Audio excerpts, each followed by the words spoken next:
السلام عليكم ورحمة الله وبركاته والسلام يا دمان صحابتي halkan iga daawanaysa meel walba waa joogtaan isolba muuqaalkaygu u markaa idin soo gaariyay muuqaalka waxaan doonayaa inaan kaga hadlo dhowr qodob oo markaas la xiriira dood aan dhawaan la yeeshay ninka magaciisa la yiraahdo Cabdi Iftiin waliba qodobadii uu inkiray ayaan doonayaa inaan mar kale umada aan la wadaago wixii uu inkiray iyo waliba cadeemaha la xiriira arrimahaasi uu inkiray waxaan rabaa inaan mar kale umada xasuusiyo waxyaalaha uu ninkan inkirayo munaafaqada laba wajiranimada iyo waliba sida uu doonayo inuu umada ugu dhaxnoolaado ayaan rabaa mar kale inaan umada u bayaamiyo waxaan sidoo kale aan soo helay laba qodob oo kale oo ayaguna kamida waxyaalihii xasaasiga ahaa ee uu dhawaan ninkan u sheegay kooxaha cunsuriga ah oo uu horay oga hadlay laakiin si la yaab leh uu markaasi mar kale isaga hor imaanayo marka bal arrimaha kala duwan ayaynu muuqaalkan bal aynu ku fiirin doonaa isoo dhawaada meel walba joogtaan isolba muuqaalkiigu uu markaa idin soo gaariyaba waa 18 December 2025 waana markii ugu horeysay maanta hawada ku kulmayno aan mar kale idin ka codsanayaa inaad channelka subscribe gareysaan si aad la socotaan muuqaalada ugu dambeeya oo halkan ku soo gudbinayno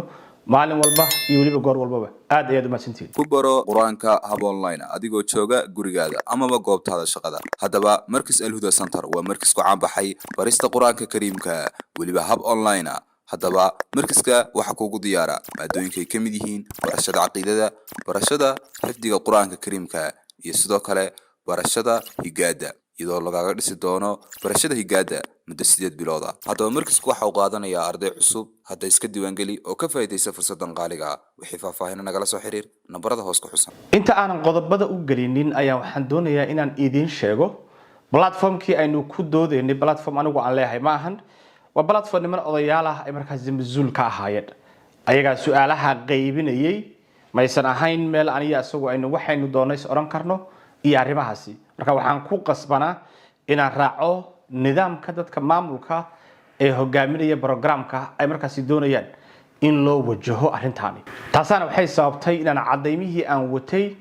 ay suura gali weyday in meesha markaas lagu soo bandhigo arrimo xagga technicality-ga markaas la xiriira marka taasi waa inta ee qodobka ugu horeeyo aan doonayo muuqaalkan inaan kaga hadlo ayaa waxay noqonaysaa gafaf waaweyn oo ninkan horay u galay isla markaana aan ku jirinin eedemihii aan markii hore ninkan aan ku oogay laakiin uu asagu markaasi dib u soo celiyay laakiin arrinta la yaab kale ayaa waxay tahay inuu isla waxyaalahaasi gafafka oo uu horay u galay isla markaana uu yiri waan ka toobad keena inuu maanta inkiray oo uu yiri waligeyba ma oranin ragoo dhan nabiyo wada noqdeen waxa la aad saas ma oranin aniga saas ma dhihin waxaas waa edit toos la soo sameeyay YouTube 100 video ku jirto because God is God, doesn't matter what name you give him, but he's the same guy or she's the same woman, I know Barbara is like, what are you talking about? Can you say that in Somalia? No, I can't. But I'm just trying to show you how open I am. I'm so tired of every prophet being a man or every God being a man, stuff like that, when woman is the one who gives birth to us. So that's my just little Somali, little radical stuff. I guess. I know most of my friends don't agree with this, but... It's true. Annie, this is a convention of radical people here. I love it. Yeah. leeyahay xan ku daalay in ilaahiyada aysan xaliyada ay niman yihiin subhanallah oo dumar u ahaan waay sidoo kale uu leeyahay maxay nabiyadu ayaguna ay dumar u ahaan waayeen iyo arrimaha la midka marka toobadiisii hore maxay noqonaysaa hadii uu inkiray gafafkii hore uu ku dhacay su'aasha culimada ayaan u deenayaa iyo dadka diinta yaqaana shirkadda al-mustaqbal ee xajka iyo umradu waxay bishan ku samaysay qiimo dhimis sanadeedkii abid ugu ballaarnaa taas oo ah $200 oo kaliya waxaana lagu soo duubayaa muuqaallo iyadoo soconaysa muddo kooban hadaba walaalaha jecel in looga cumreeyo waalidiintoodii dhimatay waalidka xanuunsanaya iyo cid kasta oo ay jeclaayeen hal xiriiraan numbarada shaashada ka muuqda wuxuu sidoo kale dhikani uu inkiray aayadaha markaasi ka hadlaya dhaxalka hadii aabuhu uu dhinto wiilku dhaxalka meequu leeyahay iyo gabadhu dhaxalka meeqay leedahay wuxuu leeyahay xisaabta meel laga keenay ma garanayo leeyahay waana arrin loo baahan yahay in lagu laabto oo ay dadku ka dhiskaas gareeyaan wuxuu intaa ku darayaa inuu Ilhaan Cumar uu waraaq u diray xilliga uu ku yiri waa in arrintan wax laga bedelaa oo maxaa la sameeyaa waa in gender equality la helaa buu leeyahay gender equality-na waxaa soo hosgelaya qoomaluudnimada. marka 7 sano ka hor ayuu cabdi iftiin u diray ilhaan cumarta uu maanta ku eedeynayo qoomaluudnimada iyo inay xisbiga qoomaluudka taageera ay ka tirsan tahay ayaan 7 sano ka hor waraaq u diray buu leeyahay oo aan kala hadlay inay ka shaqeyso gender equality-ga isagoo sidoo kale to meesha ka saaray beeniyay ayadaha ka hadlaya dhaxalka asaguna waa kanaaye bal daawada. In this case, how we see women in Somalia is this is some, I don't even know how we came up with this number in Somalia, where if your father dies and you have one daughter and one son, the son takes more than half of, of the inheritance, where the woman gets way less than that because she's a woman. So that's we need to come over, move on from that, debate these issues, and it begins. I don't think it's going to begin with men, but I really think women has to start this process. I wrote a letter to Ilhan and I met her and I said, I agree with so many things that you're doing, but you really need to look at this issue and have some women organizations going on and let's talk, write books, write articles, get the word out, talk about equality, gender equality out there, which I think we need to aim at the next generation, young Somalis rising up. They don't. marka wuxuu beenayo waa aayada quraan ah waxa uu doonayo in lagu bedelana oo uu oleynayana waa qoomaluudnimo iyo gender equality way waana ninka maanta ka caraysan ilhaan maxaa qoomaluudnimadeeda gaalanimo loogu fasiri waay anoo asaga u sheegay xataa qofku inuu qoomaluud noqdo diinta islaamka loogama baxo laakiin asagu wuxuu lahaa ma ayadan la yiraahdo diinta way ka baxdo marka muuqaaladaas waa muuqaaladii uu yiri waa la ididgareeyay muuqaalo la ididgareeyana ma ahan laakiin waa muuqaalo uu toobadii uu ka toobad keenay uu dib uga laabtay ma garanay xunka ay qaadanayaan arrimahaas culimada ayaan weydiin doonaa haddii aan la yiraahdo intii aynu maanta waraysiga ku jirnay ayaa ninkan 100 jeer oo kala duwan ayuu marba iska hor yimaaday oo hadalkii uu daqiiqadii 10aad yiraahdo ayuu daqiiqada 11aad haddana u beenaynaya wuxuu yiri weligay jaajuus ma noqonin waa la igu nabayaa daqiiqad yar ka bacdina wuxuu yiri weligay hal mar baan wax jaajuusay markaysaan marka ninkaasu waa cabdi iftinkii maanta ay to qaylinayay isla markaasna dad badan oo Soomaaliyeed ay ka daba guuxayaan oo leeyihiin qabiil baa lagu ceyrsanaya waa ninka sida uu hadalkiisu uu markaa isku yahay wuxuu sidoo kale uu yiri ninka cunsuriga ah ee uu saaxiibka la yahay ee Steve la yiraahdo inuu san ahayn nin cunsuri ah uu san Soomaalida nabcayn ayuu sheegay ana oo Soomaalidu nacab yahay wuu inkir arintaasi Donald Trump asaga wuu u codeeyay waa Republican cidii dan male dal xur ah joognaa laakiin cunsurinimada in dadka la cunsuriyeeyo waa nin ka soo horjeedo wuxuu kale ka soo horjeedaa ninkaas uu leeyahay Soomaalida ma dhibca bishan December oo kaliya inta jeer uu Soomaalida mashaakil iyo dhibaato uu ku sameeyay iyo sida uu Soomaalida uga dhigtay amal isla markaasna uu yahay mid ka mid ah dadka Soomaalida ugu daran ayaan idin la wadaagaya 6 saacadood ka hor xilligan muuqaalka aan duubayo ayuu ninkaas wuxuu soo qoray postigan oo postigan wuxuu ku sheegayaa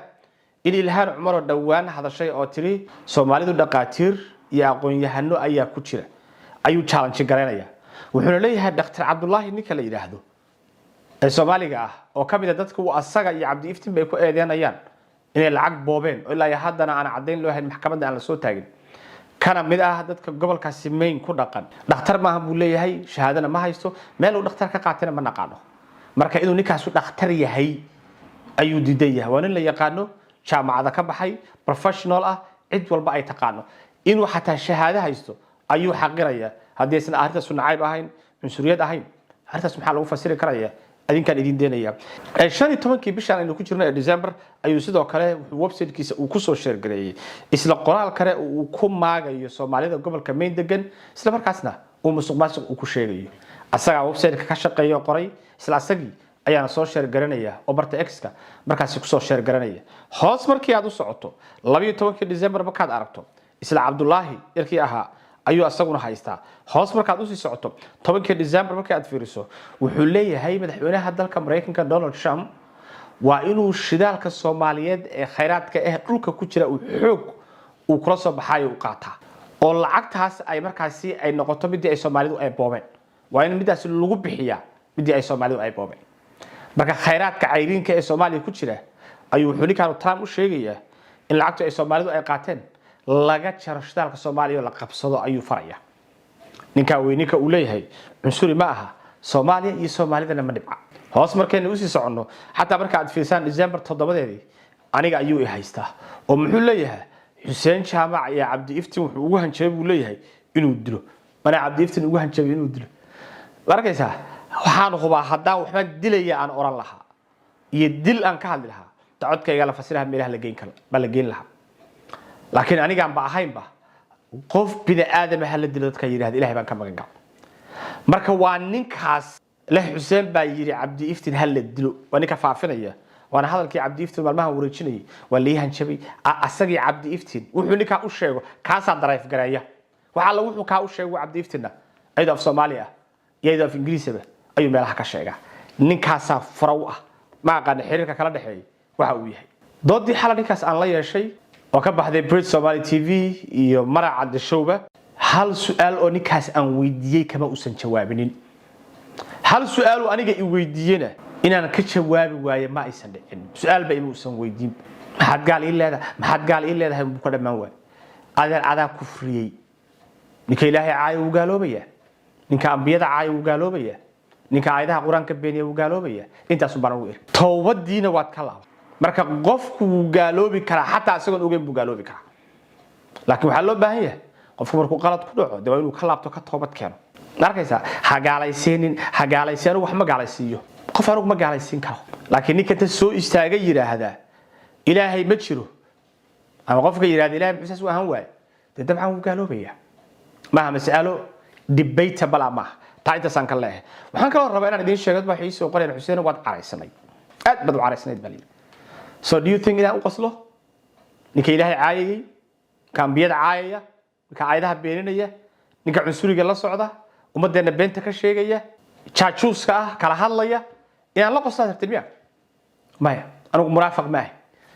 نبى إيجاتها إن الدين تي أمد عن دفاع وحي كرام كيجا أنا نكوحد قد بشرع قدالك ويالا أنا عندنا إبادة وجيسنين أيا وحن حرية الله هاي freedom of religion شلون قبل كتكسس اللي يراهدو كتاب كقرآن كأيو ضفار بالإسكو جراعية بخ الإسكو سيني مساجد كهرتيسة مسلمين تيو دعوانا يا محمد كلا يرنا إليس أمريكا اللي freedom of religion بجرت أنا قلنا مركا وأنا freedom of religion أينو دين تاني كود دفاعي كانوا وكان كوسو حد جود بي واسقرشنا أورنا ينوي بين بوشي عن أورن كرنوي تشاتشوس ويان أورن كرنوي مركزة قاربا كوهاي أرجع تشاتشوس كودم إذا ما دي آيس منيابوس تبعته كجيستي أيا بابليك حالو شيء إني أرجع جحسيه مركزة it is freedom of speech مركوا freedom of speech وي وان حالينا شرعي قدالك جوديسان كنا حالينا أنا جو أن كبحنين دين تنا يدالكنا يوم ديننا وكل دفاعنا مركزة مركنيكي أنت أكبر يوم أنا أنا كشقين هاوشاس أنت أصلا كسو كوبي يا أنت دي بس كسو لامنينه هذه كتير سنة دينهم السلام عليكم ورحمة الله تعالى وبركاته